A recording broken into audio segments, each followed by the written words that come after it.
Selamat pagi Mas, bagaimana kabarnya? Masih ingat dengan saya? Masih. Di sini saya akan melakukan terapi dengan rawat jalan hari kedua.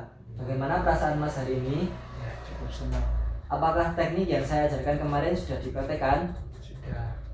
Apakah sudah mulai ada perubahan untuk mengontrol emosi ketika saya ajarkan teknik kemarin? Ya, sedikit.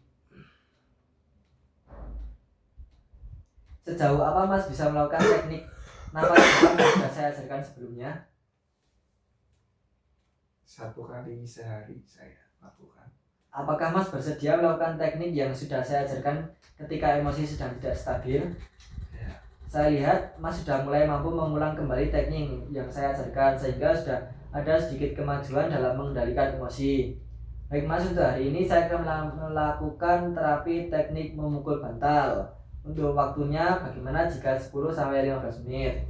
Tempatnya di sini saja ya Mas. Ya. Apakah Mas bersedia? Ya, saya bersedia. Terapi memukul bantal ini adalah untuk meningkatkan kemampuan untuk mengontrol perilaku kekerasan terhadap diri sendiri maupun orang lain. Sebelum saya mulai terapi, apakah Mas tahu tentang tujuan dari terapi teknik memukul bantal? Belum. Jadi tujuannya agar Mas punya cara aman saat marah, bukan dengan membanting barang atau menyakiti diri sendiri.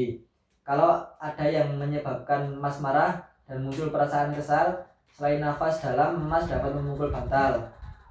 Sekarang latihan memukul bantal. Saya siapkan bantal terlebih dahulu ya Mas. Ya. Nah, coba Mas lakukan memukul bantal. Bagus sekali Mas. Mas bisa melakukannya. Kalau nanti Mas kesal atau marah, Mas langsung ke kamar dan lampiaskan marah Mas tersebut dengan memukul bantal. Ya. Nah, cara ini pun dapat dilakukan secara rutin jika ada perasaan marah. Kemudian jangan lupa merapikan tempat tidur ya Mas. Bagaimana perasaan Mas setelah dilakukan teknik fisik atau teknik memukul bantal yang tadi dilakukan? Ya, jadi cukup tenang. Jadi nanti sewaktu-waktu rasa marah itu muncul lagi, Mas bisa melakukan teknik yang saya ajarkan tadi. Saya lihat Mas sudah mulai mampu melakukan teknik memukul bantal yang saya ajarkan. Nah, karena Mas sudah tahu teknik memukul bantal, maukah Mas melakukannya secara mandiri di rumah?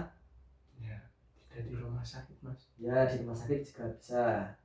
Jadi kita masukkan ke jadwal sehari-hari. Mas mau pukul berapa untuk melakukan pukul bantal ini? Saat marah saja. Ya. Baik Mas, bagaimana kalau pertemuan besok kita akan berbincang-bincang lagi untuk menyelesaikan masalah ini? Apakah Mas bersedia? Ya, bersedia. Untuk waktunya bisa jam 9 ya Mas, di ruangan ini saja. Baik Mas, jika tidak mau mengganti ruangan, kita ketemu di ruangan ini lagi ya. Sampai jumpa, bertemu besok Mas. Selamat siang. Siap.